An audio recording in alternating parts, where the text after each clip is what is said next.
Hi mums, Heather here from Blissed Out Mums, and I wanted to talk to you today about something very sensitive, something that a lot of mums can feel ashamed about, but I'm here to tell you there's nothing to be ashamed of, and let me help you. It is what to do when you hate your child. Now, these moments happen to all of us. Even the most perfect, connected, gentle, loving parent will have those moments when you're just like, oh my God, won't you just, be calm, stop hitting me, stop screaming at me, stop fighting with your sibling, and you just think, oh my God, I really hate you at the moment. The thing is, you hate them and you love them at the same time. And it's this really complex duality that can happen in the most challenging of moments of parenting. Now, it can happen to mums of newborn babies and young children at 2 o'clock in the morning when they just won't sleep and screaming, and you're just like, oh my God, and you don't know what to do. It can happen, of course, in those toddler years, in those teenagers, in getting into the preteens, teenagers, even adult children. Those moments when you're just so frustrated and you're feeling so angry, you feel helpless, you don't know what to do, overwhelmed. Often you're thinking, I don't know what else to do, and you would give anything in that moment for your child to just be calmer or be polite or be nice or just do what you need them to do.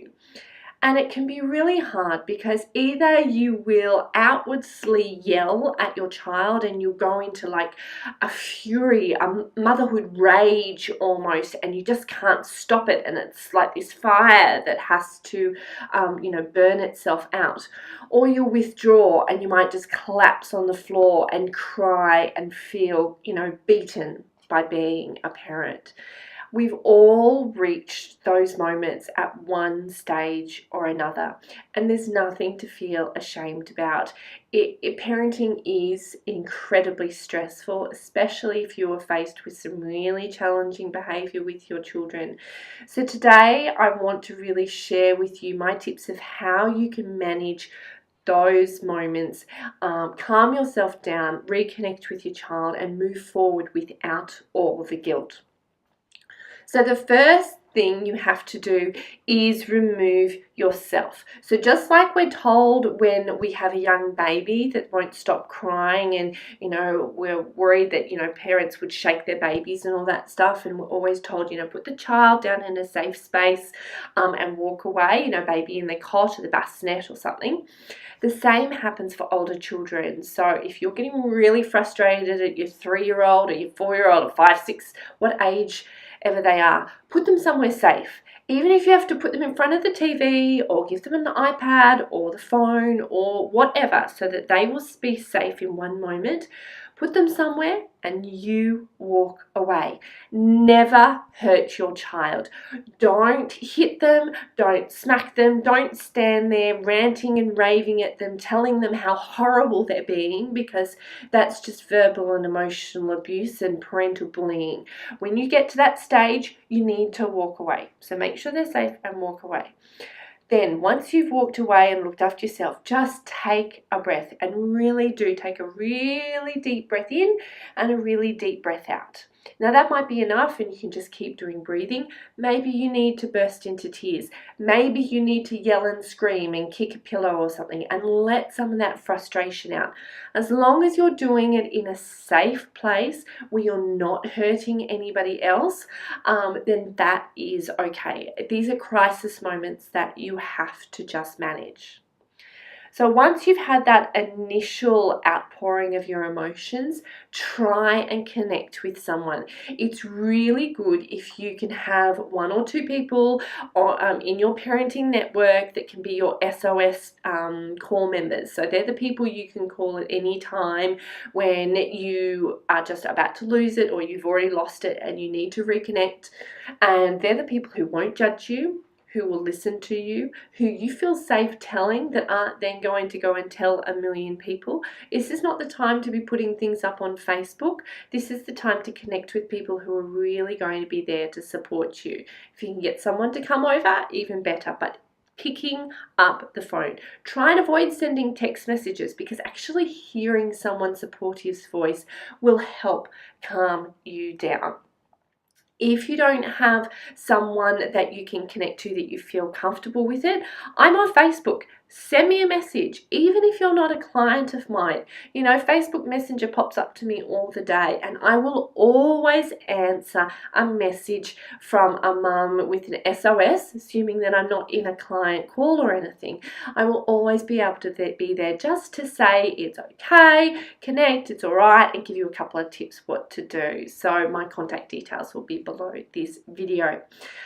So what do you do once you've connected with someone? Okay, so you've calmed down, you've removed yourself from the situation, your child's safe, you don't feel like ranting and raving. What do you do? Okay, the first thing you need to do is you need to find a mirror, and you need to look at yourself in the eyes, and you need to say, I forgive you, I love and accept you. A bit of self-love and self-compassion goes a long way to calming our emotions down. So once you do that and you'll start to feel calmer, then you can go out and talk to your child. Now, if your child is engrossed in some activity, even just sitting next to them, you know, if they're watching TV, now is not the time to then start correcting behavior, because emotions are still high. This is the time to be reconnecting with your child. So sit down with them, see if you can give them a hug or play a game or watch TV or read a book or something like this, and apologize. Not necessarily, you can say you fall on your sword, but you have to acknowledge the behavior that you did, that you didn't like doing, that you found acceptable, and that you wouldn't accept in your own children. Because if we want our children to be able to apologize for their behavior and recognize when they've done something wrong, then we need to be able to exhibit that to them. So apologize, and apologize from the heart without blaming. You know, Mummy's really sorry she said this or she did this. I've calmed down now. And then tell your child, I love you. Don't go, but I wish that you would stop fighting with your sister, but I wish you hadn't screamed at you, because that just negates it. It's just a negating word. Just say, I love you. Later that day, a couple of hours later, or in your weekly family meeting, or sometimes, preferably not before bedtime, because we like bedtime to be nice, calm and connecting.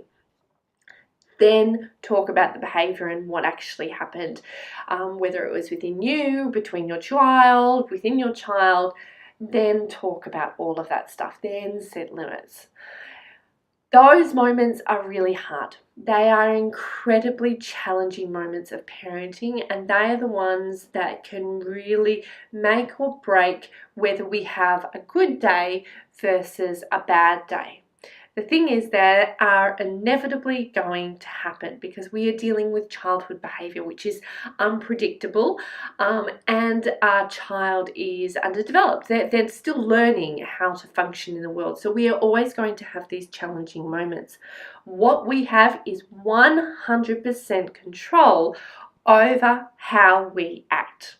And even if we do lose it for a moment, we have control over reining ourselves in and taking responsibility for how we've acted and calming ourselves down. So those are my tips for how you can manage on those moments when you really hate your child and you lose it and you're screaming and yelling.